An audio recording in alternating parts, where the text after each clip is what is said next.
Hello and welcome to another episode of the Fully Charged podcast.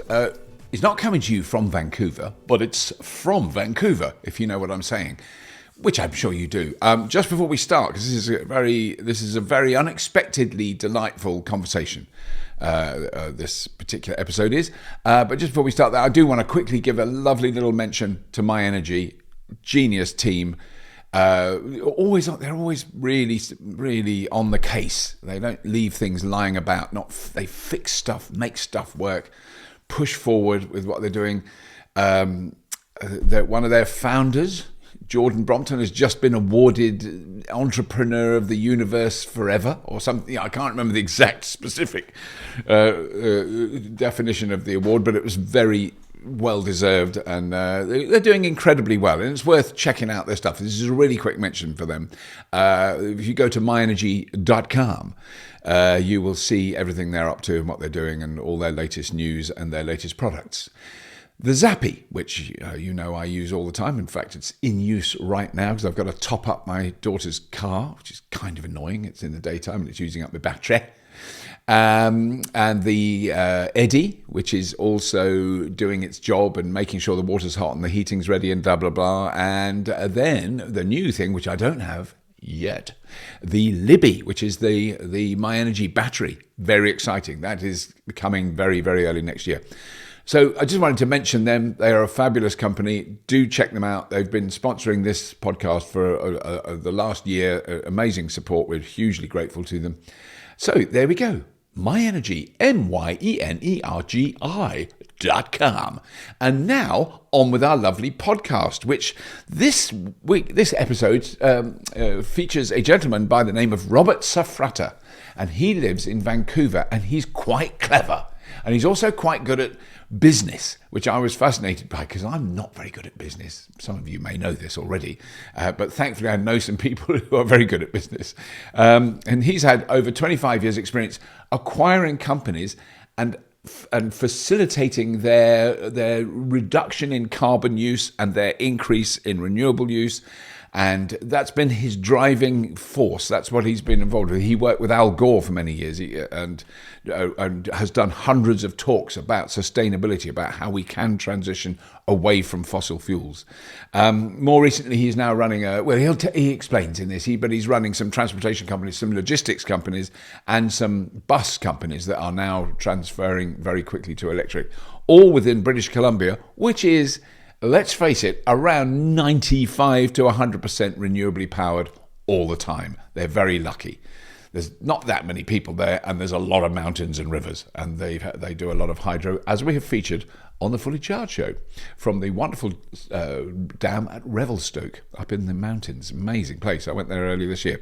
So the other thing that he says, which I think we do mention, but probably don't go into enough detail, is when companies do transition to more renewables, more sustainable technology, more consciousness about their CO2 output, they also increase their profitability. What a surprise. They actually do better financially. So it really makes sense. Very interesting conversation. Have a listen, and I'll catch up with you after the show. So please welcome onto the Fully Charged podcast, Robert Safrata.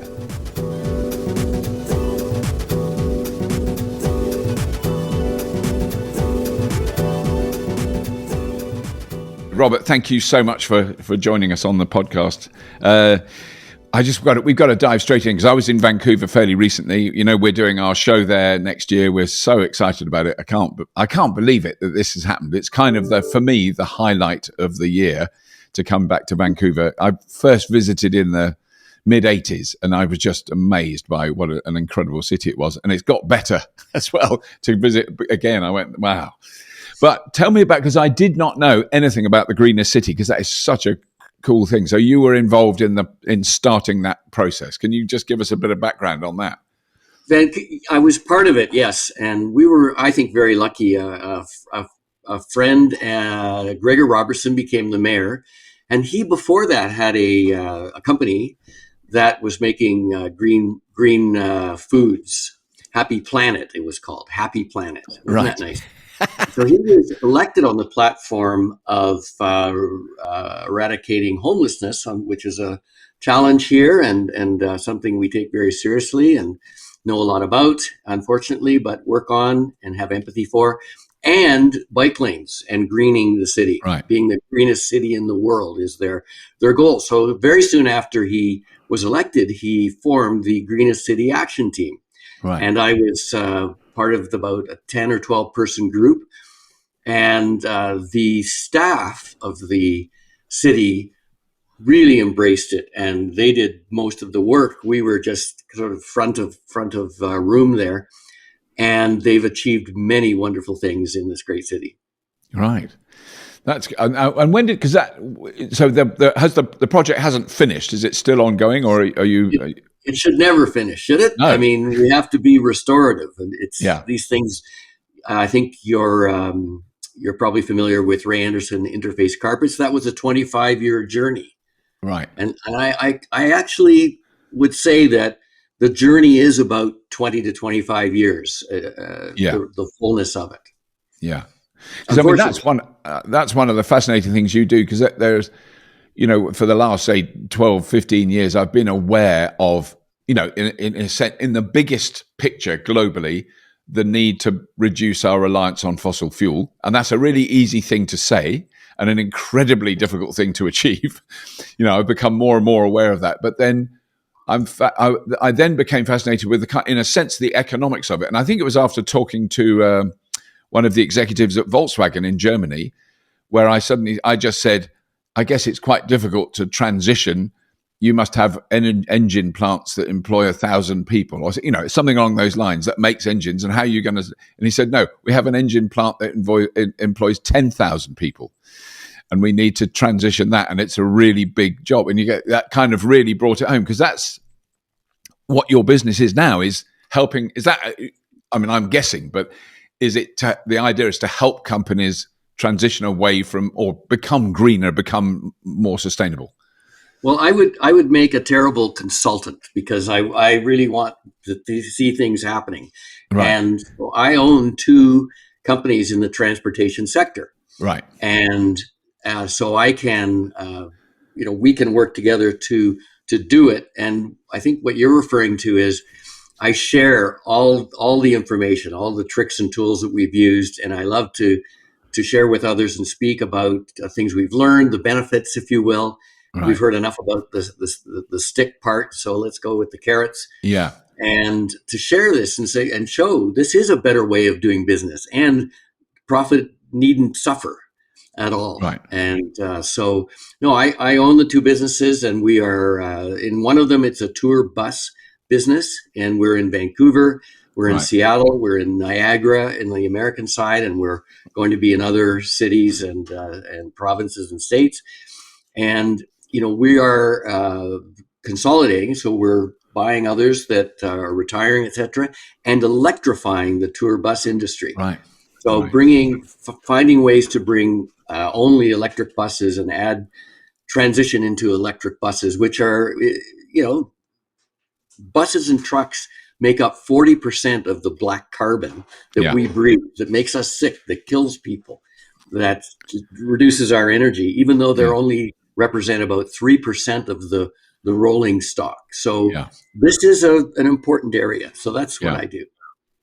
Right. Yeah. And so, because I mean, the thing that caught my eye was the Change Equity. So is that an organization that's not? Yes. Well, yes. Explain what Change Equity is. That would be helpful. Change Equity. I've been involved in buying and building businesses, and also having equity investors. And I thought about 8 years ago, well, I'm going to form Change Equity to buy other companies and do the work. And as I was putting that together, so Change Equity is still there, and it shows our model. There's how we work. There's a compilation of all our thinking for everyone to see on there. Right. And I realized I already had a business, so why go and find something else? So Change Equity kind of sits there and explains our way of doing things. However, we're not a fund yet, or we raise money still. We use our own funds and build these businesses and reduce the carbon footprint. And just as an example, one of the companies is the bus company. The other one is a local same-day courier company, which I bought in 2000 and has about 100 drivers. And we've been able to reduce, this is the very, both the bus and the courier industry are very dirty businesses, if I may say, unelegantly. And we've reduced our footprint in the courier industry by 59% as of 2020. 59% as that kind of business. And our plan, we have a plan to be restorative by 2030. So again, there's your 25 years, more or less, of doing the work. Yeah. And, it's here's what I really want to say is there's no silver bullet. I'd love your comments on this. We have so much technology already available, already working, economically so that we don't need to wait for the next innovation yet to do things. I'd love your comments on that. I've seen so many people. Yeah, I mean, I totally agree. I mean, one of the sort of arguments I make is that any resistance to, let's say electric vehicles, any resistance to that is psychological now, not technological. The technology works. There's no discussion about that, And it is interesting. I've sort of tracked people's response to that technology over the last 12 years fairly closely. I do a lot of public speaking about it.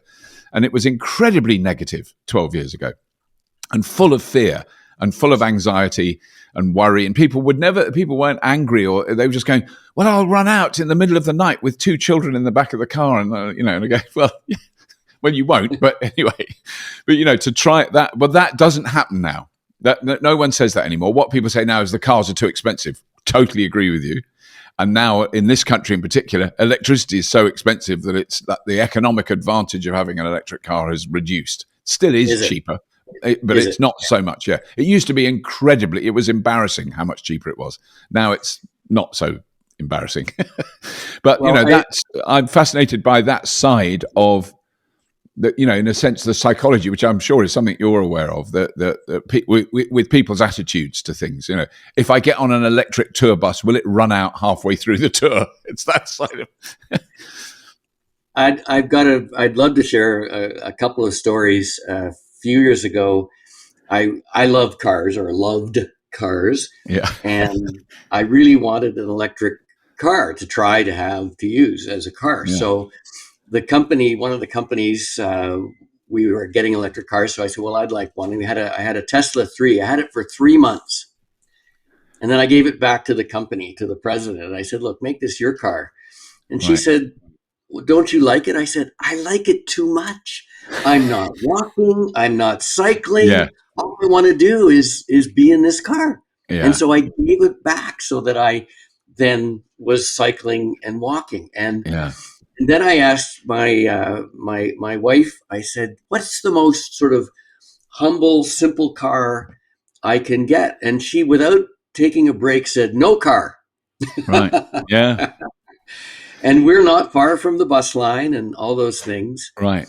And different here in Canada, we are 97% hydroelectric. So it's natural electricity, if you will.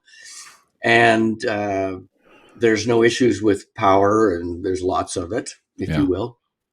It's one of the reasons it's inexpensive. So it's about 10% of the cost of diesel or gas. Right. Yeah. No, so really, because I was in British Columbia a few months ago and went up to Revelstoke Dam, the hydroelectric dam. So we did a show about Revel.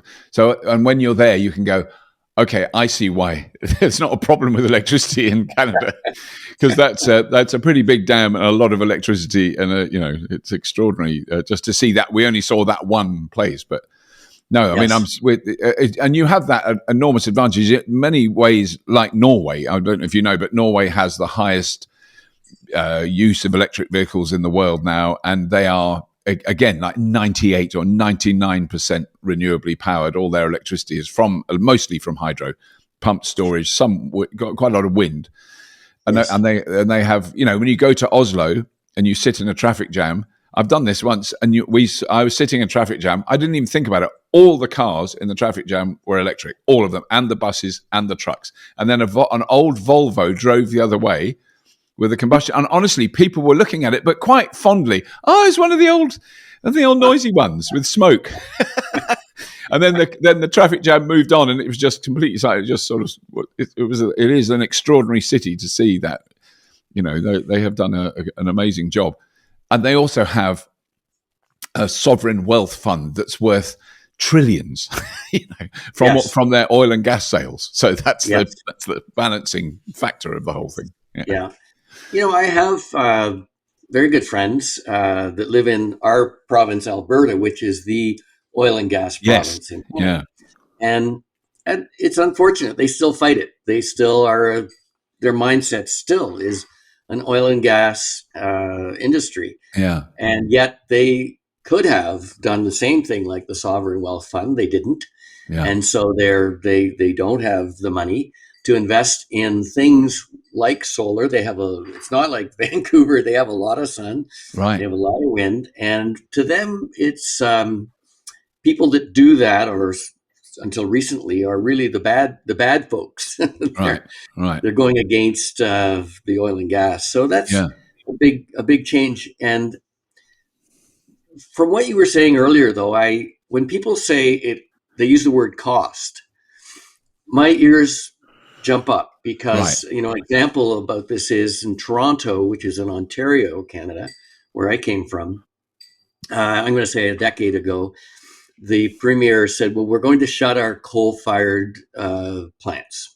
Right. And we're going to, invest in a lot of solar and wind. And they did. Now, the price, the cost, the dollar cost of electricity increased a fair bit. So there was a huge pushback, even though they did it. However, the personal health cost went way down. Right. And I call that a cost. And yes, it is. Yeah. in the city, there had been average of 52 smog alert days in the city of Toronto because of the nearby coal plant. Wow. And now there are none, zero. Right. And you know what that means as far as personal costs. So I think we have to redefine the elements of cost. And again, you run into this all the time. Yeah, absolutely. You're absolutely right. I mean, because that is also the bugbear of it is, I'm assuming when you're converting a bus, for example, because I'm assuming, well, are you converting them rather than buying new electric ones? We buy new because you can't convert enough of them. Right. And they work really well. Yeah. Oh, what the new ones work really well? Oh, they work so well. They're so dependable. Yeah. Oh, really? Because have you got experience from before then when you were running diesel buses then, and the maintenance costs and the running costs of that and the servicing? Oh, right. So you can do a direct comparison. You're not just saying that in theory. From personal experience. We've had a few BYD electric buses because they're the only ones 5 years ago that were making high floor tour buses versus low floor transit. We need high floor tour. Yeah. And we've had them for 5 years now, and just solid. I mean, they've made probably 40,000 of them by now. Yes. Yeah. And you know the numbers. They're extraordinary. The driver, can I talk about what I call unanticipated benefits? Yes, please do. Yeah. And then this is the joyous part. I get so happy when we wanted to reduce our footprint and better for the community and all that kind of thing. So we got these electric buses and we want to transition our entire fleet. Then we learn things after we have them that we didn't anticipate. Right. Here's what we learn. Because we have just a few electric buses in our fleet, we get better drivers. We get better resumes drivers. Right. We have a much lower turnover because they love driving. They're proud to be in a company that has these. Right. They want to stay with this company. So we have better drivers and lower turnover and pride, which is a wonderful thing to have in business. An unanticipated benefit. And this is with only a few buses so far. Right. So I keep getting surprised by these unanticipated benefits, and they're a joy. Right. And then let's just go over those sort of the classic anxieties that people would have. in terms of the range of the bus, that's presumably, I'm guessing that's not a problem, because I don't know what sort of distances they would do on an average day. But I can tell you, and again, I bring out your stories that you have, thousands of them, because you get around to see so many wonderful folks. We calculated with BYD the size of the battery and all that. right. And so we now know that the average is 318 kilometers per charge. They can charge in 4 hours at night. Right. And so that's not a problem. And then we can go, let's say, 300 kilometers a day. 90% of all the bus tours we do, we can do easily within that range. There's the last 10%, and we don't do it yet, is going to Whistler Mountain, because it's up the hill, it's a little further, and all that kind of thing. But, people always bring out the worst case scenario, like it started with 10 minutes ago. What if I'm with my kids and it runs out of power in the middle of the night, or, those things, they don't happen. No. I mean, we plan for it, we think about it. Yeah, no, it's fact. I mean, I love hearing people. They will sort of stack up anxieties. What if the world catches fire and there's a meteor strike and I'm in an electric car and there's nowhere to charge it and my children are in the back and they need to, you go, no, just wind it back down. It's not, it kind of can get quite crazy, that stuff. Well, I wish the anxiety of climate change was as effective. Yes, thank you. Yes, that would be quite useful. Yeah. But then what about, so that the buses, I'm sort of very aware of that. And also you're generally running fairly set routes, I'm guessing. You know that this bus is going to do this route, and that's, so you've got that. But what, in terms of, the delivery company, that's because we're seeing that really take off. Yeah. It's interesting. It's much faster that shift, the private car shift is taking decades. And we've certainly got way more electric cars on the road here now than we had 10 years ago. I mean, like by an enormous amount. It's huge. Yeah. But the shift in the delivery companies, it will be Amazon take on 5,000 electric vans and PDP deliveries take on 10,000. It's a really quick switch. We had one today. One delivered a package that my daughter had bought, and for some reason it came here, not to her house. And it was an electric van. And it's not even remarkable anymore. And we live in quite a remote area, so that it would have to travel further. But are you having that same experience with the vans? I've got two stories, quick stories. We had the first two Smith Electric, Smith. They were made, they were assembled in Kansas in 2007, 8, 9, whatever. We had the first two in Canada. Right. And we would get, in the first few months when we were using them, they were good looking too. Customers would go outside and take pictures of them, delivering and send it to us. Yeah, right. This is great. I mean, the excitement. I mean, who gets excited about how things are really? maybe the UPS guy with the shorts on. I don't know. Other than that, I am impressed finally that the Amazons and others are racing to this. Yeah. And it's economic. This is an economic advantage. Yeah. They're not doing it solely otherwise. No. And that's fine. That's good. I'm glad that works. In our business, we don't have the courier delivery business different than the bus business. We don't have set routes. We're in on demand. So Amazon knows their route before they start. And every day, and they go to zones, and so they can manage it. Our drivers start in an area, and then the calls start to come in, or the orders come in, and they don't know if they're going to go 150 or 350 kilometers that day. Right. And which is a lot. And because of that, there aren't just quite yet the platforms that go long enough for us to use in our van business in the delivery. The cars are. We have a number of Nissan Leafs and that kind of thing. But the vans, the platforms will get there pretty quickly. And we're chomping at the bit. Right, to get that. Yeah, I'm sure. Yeah. So that by 2030, we're 100% electric. So that is your aim, is it, to get to that point? Not our aim. We will be there. Right. Right. Yeah. We'll be there. And we've got the group that used to look backwards and show us, oh, gee, you reduced your footprint by this much and that much. when they told us we were down 59%, I said, well, now look forward 10 years. Yeah. Tell us what we've got to do and on what's the schedule to get there. Right. So they'd never done that before.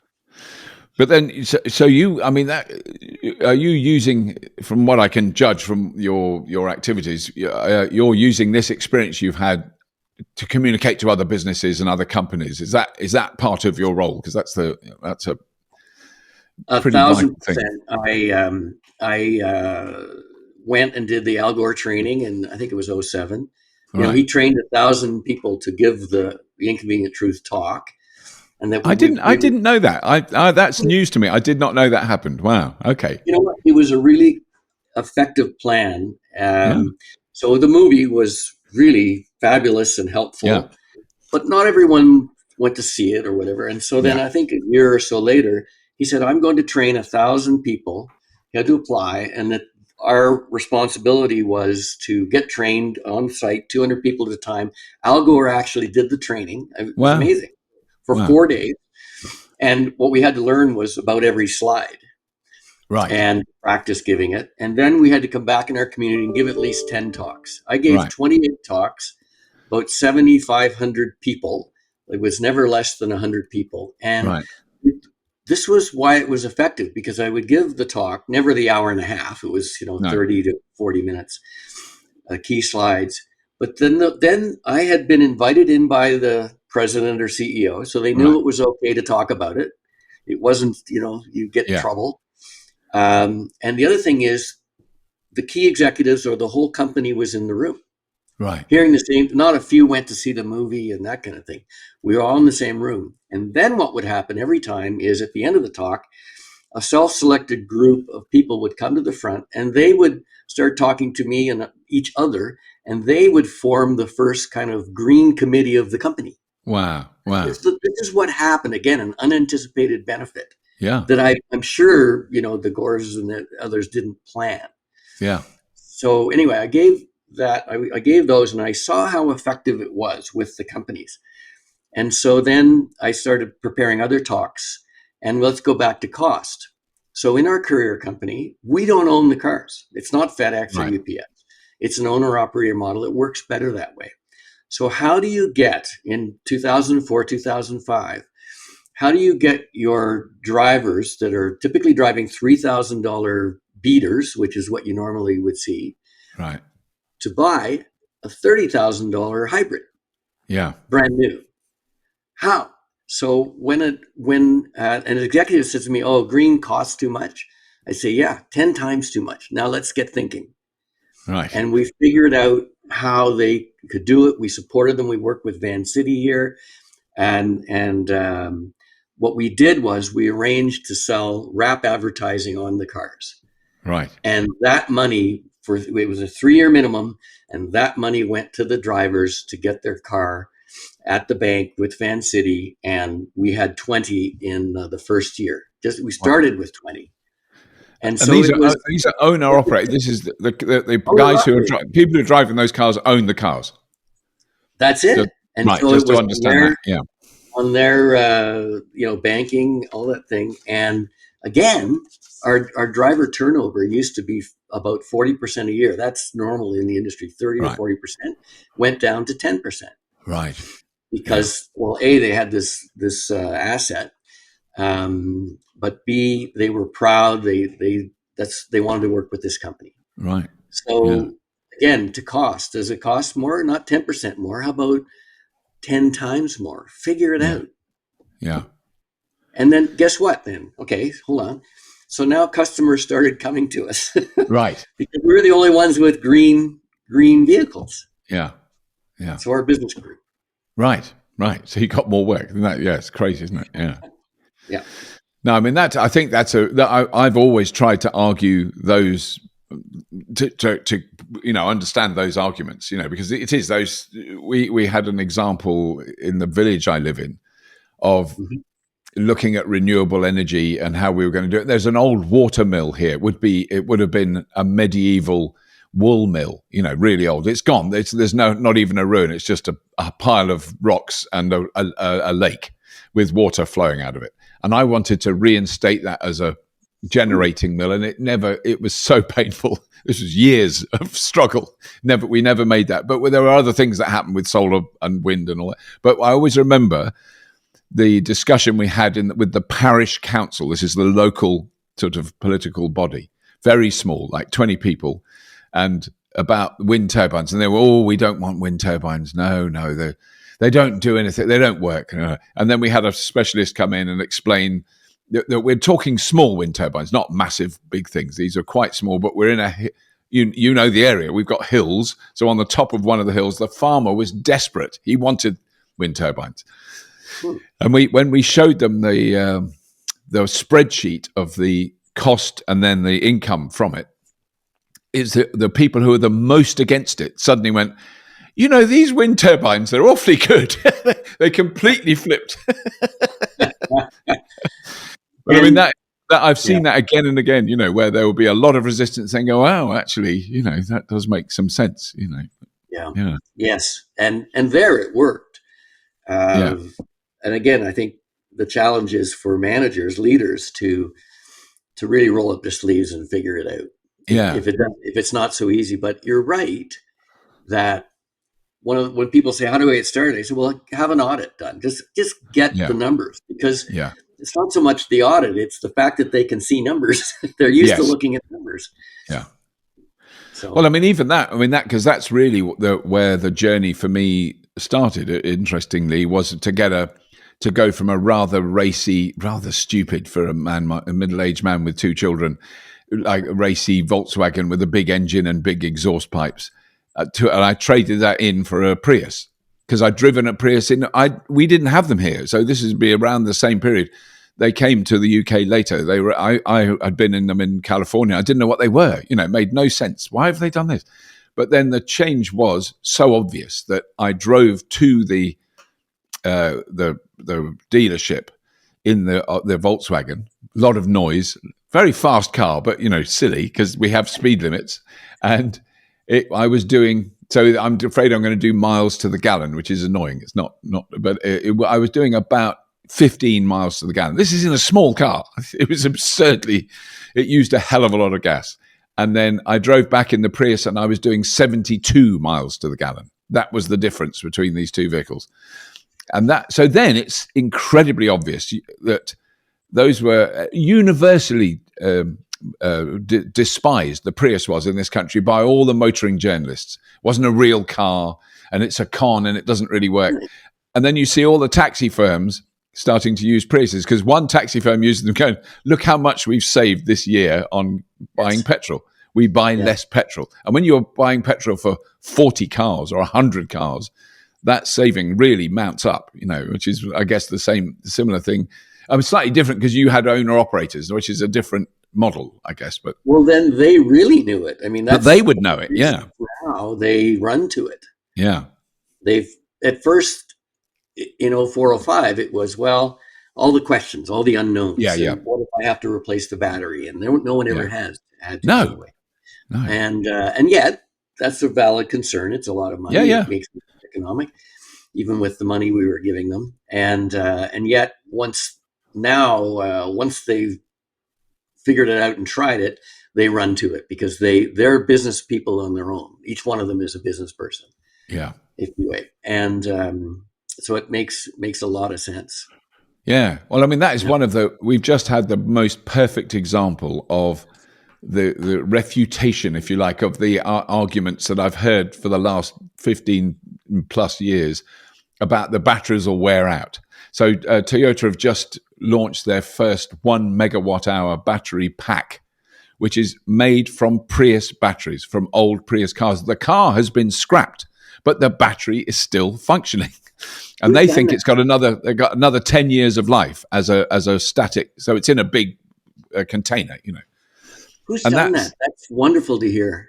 Yeah, they've done that. It's in Japan. They've done it in Japan, but so they're now talking about, they have 14 million.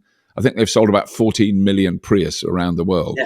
Yes. So there's a lot of those batteries around, and the fact that they're still working. They also use the inverters that are in the car, which saves an enormous amount of money. Then making new inverters to all the rest of it. So it's a really interesting project. That's the first one they've done, but But I mean, so They'll- then are there now people in that courier business that are running electric cars? I think you yes, did, right? yes, yes. They as the platforms become available, and they've only recently, in the last 3 years, Yeah, if you will, become electric cars with enough range that are not Teslas and yeah, luxury cars, frankly. So yes, we have about 15 in the fleet right, out of 100. So right. and as I said, that'll be 100% over the year. And you said something earlier, and there still are questions and anxiety. And I must say, even though I knew a lot about it, when I got the electric car, I it was by having it that I learned really Yeah, to get over any anxiety. And you know, I, my office isn't far away, so I was charging it once and a half a week, like every 4 days. I yeah, would plug it in just to a regular circuit here, no fancy high speed, whatever. I didn't charge right. it during the day. I would plug it in overnight and take it all the way back up to where it was for the next 4 days. And it would only Yeah, go down to maybe 50% from 80 to 50 every 4 days. So I yeah, could probably have charged it every 10 days. yeah. And at first I was charging it every night. And I went, no, I don't need to do that. Yes, yeah, Yeah. So yeah, there's a bit of a leap of faith, hopefully, that some yes. people will make. Yeah. Yeah, and it's a difficult thing to, if you've never driven one, that's the hardest thing to understand, because all our experience is you go to a gas station and you fill it with, you buy gas and you fill it, and Yeah. there's no other way of doing it. You can't plug your petrol car in at home, your gasoline car, you can't do anything else. That's so then people, and I just go, you've got to remember it's possible that you wake up in the morning and you've done nothing except sleep and your car's full. And you haven't done it, you haven't waited, you haven't stood holding a hose, you've done nothing, it's Yeah. just done it. And that's a tough one, to learn that. I was exactly the same. I would Yes. I had a Nissan Leaf a long time ago. I always charge it as soon as I got home, and I went, I don't need to. That's got Yes. enough. Yes. Yeah, Yes. yeah, Well, Robert, here's something I'm going to learn from you. I'm sure is the next thing is the vehicle to grid or vehicle to yeah, load. And I think 10, 15 years from now, when so many vehicles, buses, trucks, yeah, cars, of course, are electric, and they're doing bi-directional charging and charging your office, charging your home, peak yeah, shaving, all that. I think people will go, my God, why didn't we do this sooner? yeah, This distributed energy, the internet of power. yeah.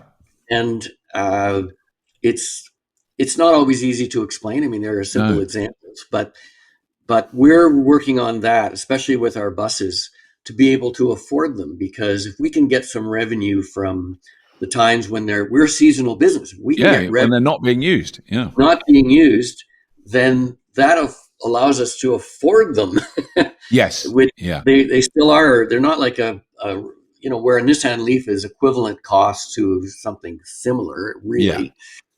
Basically, the buses still aren't. So right. we need that constant revenue, and maybe talk about. There's so many exciting tests and things being done. I'm really excited to hear about this 1 megawatt battery. But three of our buses are 1.2 It's megawatts. 1.2 exactly. Yeah, There's 3 buses yeah, of yeah, available power. yeah. I mean, I don't know if you know about that. It's the federal government in the USA are doing that with their school bus fleet. So I do know. Yes. yeah, which Yeah. is very interesting, because I didn't realize. I remember the very first visit when I visited the United States, I was staying with friends in New York State, and their children. I'd never seen it in real life. I was so excited. It shows how nerdy I am. Their children got on a yellow school bus. I'd never seen one in real life, so I ran out the front of the house to see them get on the yellow school bus, and it drove off. But I also remember a big cloud of diesel coming out the back of that bus, when it drove away, which all those kids were surrounded by. But Yeah.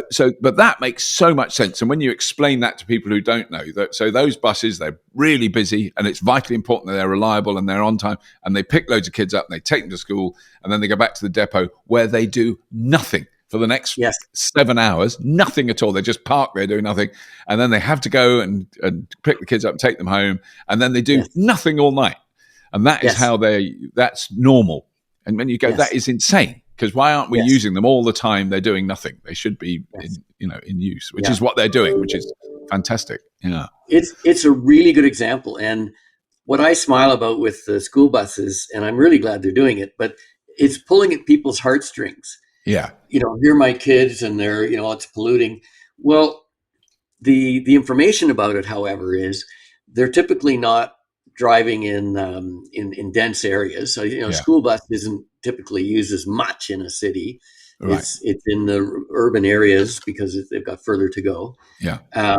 They don't drive many kilometers every day. Yeah. They really Set don't. route, isn't it? Yeah. Like we go 200-300 kilometers in a day.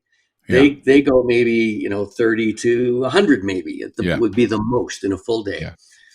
And they're out in where it's distributed. You're not getting all this impact. So, but they have a lot of heartfelt energy and attention because it's the kids. Yeah. Well, Yeah. so is all this. This is our next generation and the one after. I don't know about your kids, but mine are fed up with us. Yeah. No, and rightly so. Yeah. Yeah. No, mine are the same. Yeah. My children they tolerate their father. I think that's the way I describe it. That's a different issue. There's counseling for that, Robert. Yeah. No, they're very wonderful, but they are. I mean, they constantly pull me up.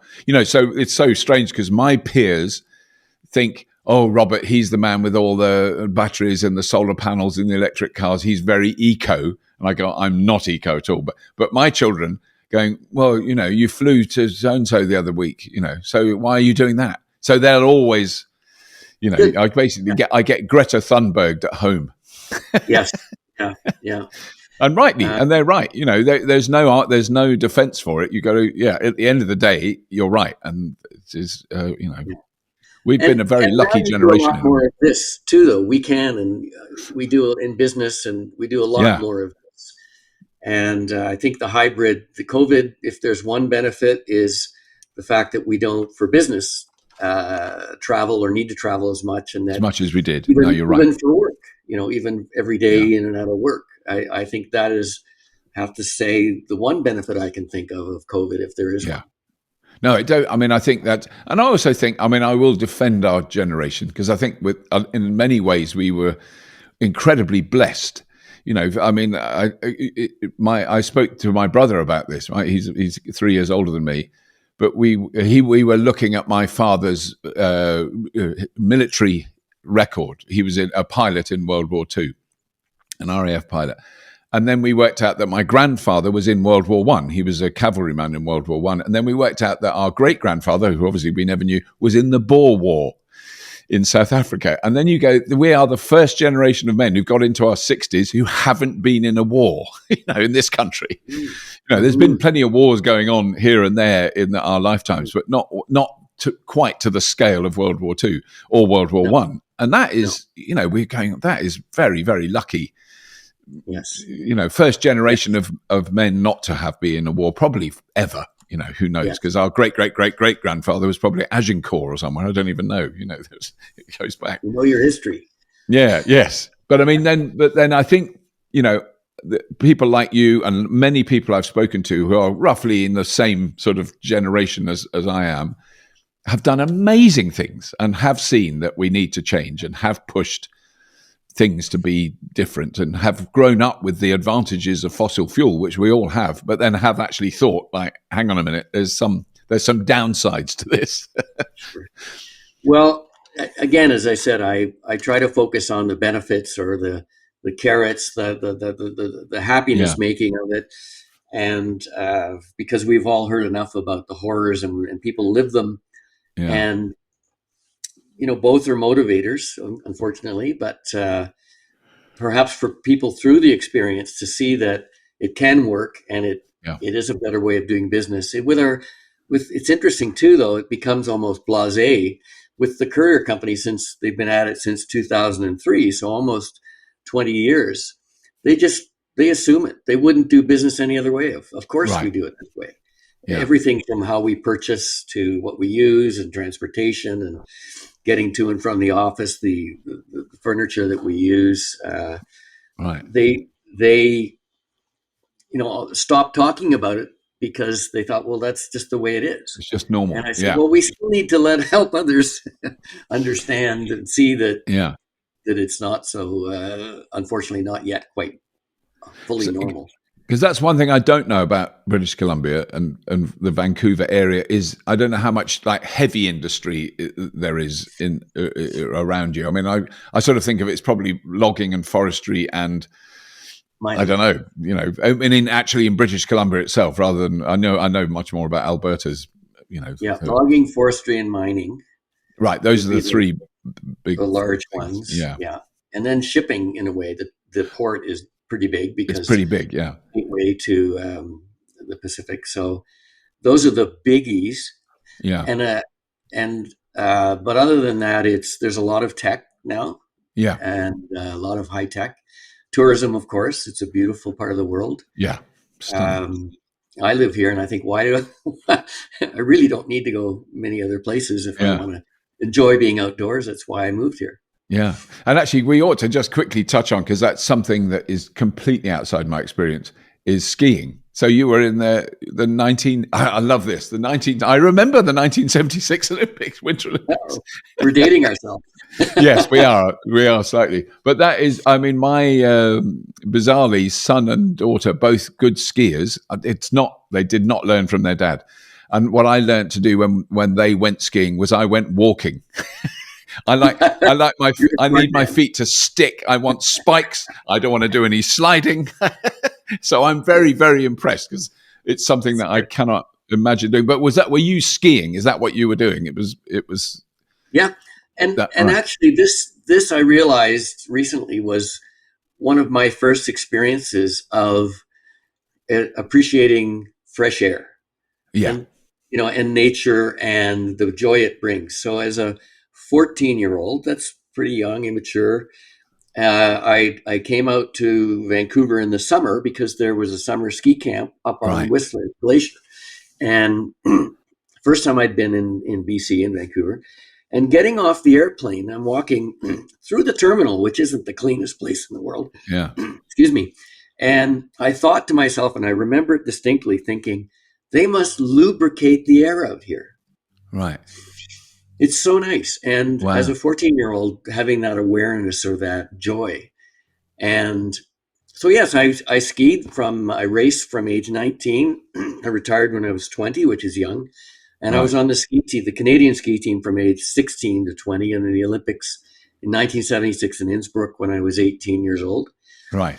And it was a fabulous experience. And again, from that, have looked out at mountains around the world and over these vistas and this beautiful, and I need to be outside. Yeah.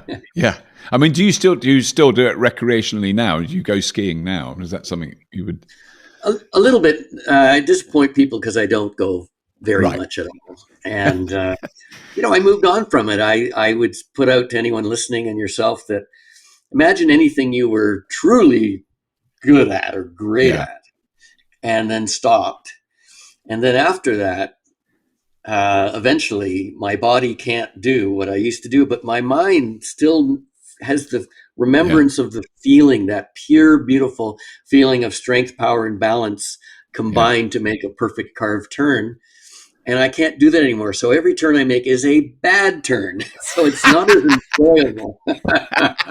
So whether it's swimming or soccer or who knows what, tennis, maybe it's just me. I have to just relax a bit and learn to line up with my friends. That's the new skiing. Right. Yes. Yeah. No. Well, I'm very impressed that you were involved in it, and it just caught my eye because I suddenly went, I remember, because I'm a couple of years older than you. I was 20 in 1976, but I do remember it. Yeah, wow. So you remember Franz Klammer, that amazing downhill run? That's right. That name I couldn't. Yes. Okay. Yes, I do. Yes, it was one of the most exciting because the fellow Bernard Rusi was number 1 or 2. Right. And there are seeds of 15, and Klammer was 14 or 15. So Rusi came down and had the fastest time, and nobody was close. Right. But Klammer still hadn't come down. And all the way down at the time checks, Klammer was slightly behind. Right. Until the finish, and he was just ahead. I mean, and it was a wild, it looked like he was going to fall almost any second, and it was exhilarating. Yeah. Great stuff. Good memories we have, common memories. Yes, yeah. And you're Yes. smart to be hiking while your kids are skiing because you can get hurt. Well, that was true. I mean, and they were very resilient. My son was, because he did skateboarding, he just immediately flipped to snowboarding. And he was, I mean, it's like he'd been on a snowboard for 10 minutes and it like he'd grown up with what it stuck on his feet. He was he was very good. But this is when he was like 12, 13, that age. They're kind of made of rubber, aren't they? But my daughter took to it. She loved skiing, which is, neither my wife is Australian. So not a lot of skiing in Australia. Not a lot of snow. I did ski in New Zealand, and there is some in Oh, Australia. yeah, there is some in Australia, yeah, but it was not where she lived in Queensland. So there's no snow in Queensland. I think it's fair to say it doesn't happen. But Lovely that is country. it's really lovely talking to you, Robert. And I really hope we can catch up when we're in I Vancouver. expect we will in our electric bus or walking Yes, somewhere. oh, Yes, very exciting. Yeah, I expect we will. It's truly an honor and a treat to speak to you and to learn from you as well, and what you're doing to help share with others that there is a way there, yes. and there could be a way, can be a way, and there is a way, and it's joyous. Oh, that's very kind of you. So I feel I don't deserve that, but there's a lot of people I work with who work very hard who definitely push it in that direction. So I appreciate it. Thank you very much. No, it's been a joy talking to you.